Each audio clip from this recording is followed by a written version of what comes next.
This is Tom Dillon, the Lifetime Liberal, and today is Wednesday, October 19th, 2016. The title of this rant is, Can Hillary Win 400 Electoral Votes? My answer, yep. So here's what's going on right now. Trump is losing badly. He's been losing badly. It's been going downhill since early September. Now the media is basically picking up on it and is willing to say he's losing badly. He's outside the margin of error. I think the Washington Post had their poll yesterday, I think it was someone else, basically indicating in 15 states Hillary is past the margin of error, which gives her 300 electoral votes. So technically, she's kind of won it. But, the thing is it near the end? And could it fade a lot more so that Hillary could get 400 electoral votes? Like I said, he's way behind. The trend lines are going down for him. And what could he possibly do to save himself? Because basically, it's looking like it's all heading Hillary's way right now. Now, there's a debate coming up tonight. And the thing is, what can Donald J. Trump possibly do to make it look good for him that he can actually get more people to come behind him? Or, can he change the vote based on the audience? Can he do that? Now, there are two things here on that. Is that number one, there were 84 million people that watched the first debate. There are less that watched the second debate. There'll probably be even less that watched the third debate. And the chances are good that in the third debate, that the only people who are really watching are those who have already made up their mind. They're political aficionados, so to speak. So I don't know how many votes you could really change in there for the positive. The only way I think he can change things for the positive for him is for him to be something that he is not, which is statesmanlike.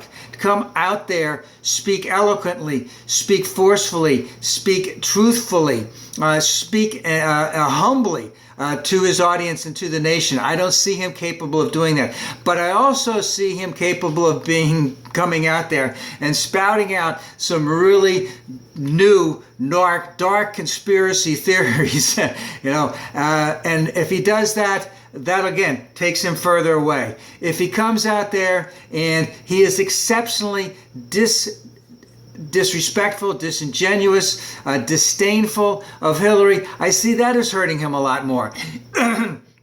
If he jumps all over Chris Wallace, I see that as hurting him a lot more.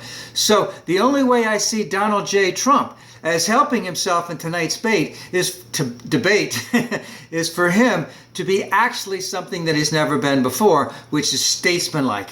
Now, at the same time, regardless of what happens here, may have a chance of doing something, may have a chance of really screwing things up even further.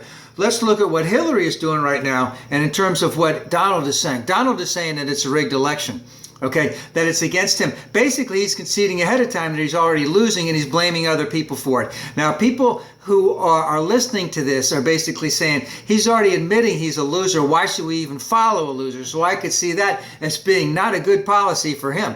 But him saying that it's a rigged election, we can find out very quickly that possibly, his following isn't nearly as strong as he has thought it to be. Yes, he does get 20,000 people at these places, but those are the diehards. Are they really all, do all of them vote? Do all of them plan on voting? Are they all just there for the entertainment?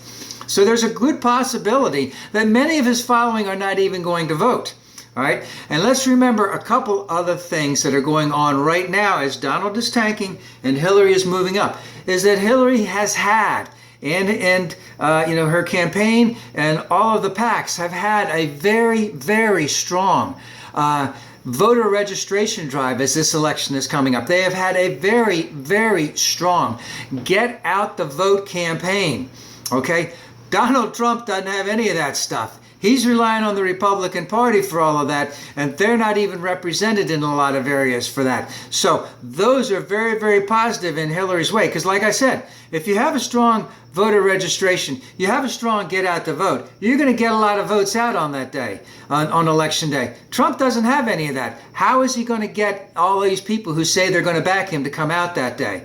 And also remember that Hillary still has a fair amount of money. She is now putting in money, to make it a landslide in Arizona, in Texas, in Georgia, in Utah. Let's talk about Texas just for a second. The recent polling came out that she's within 3 points of him in Texas. Georgia, I'm not sure where it's at, but Georgia, Texas, huge Hispanic population, huge voter registration drives that are coming out there.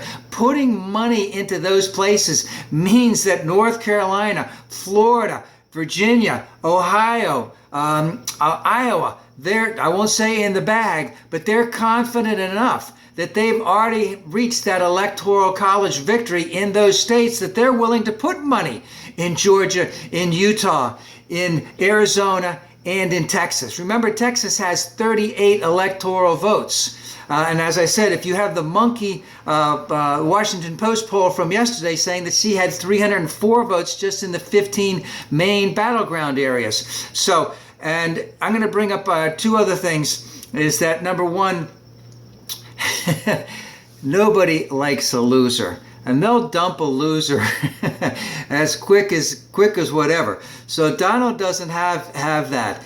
And of course, what we're seeing is he actually playing for after the election for his new possible cable news network or internet TV show, or whatever you want to call it, pay subscription internet show. Is that what he's really gearing for right now in his talks as he's going around the country? Remember, he went to Wisconsin the other day to trash Paul Ryan, and we know that he's not going to win Wisconsin.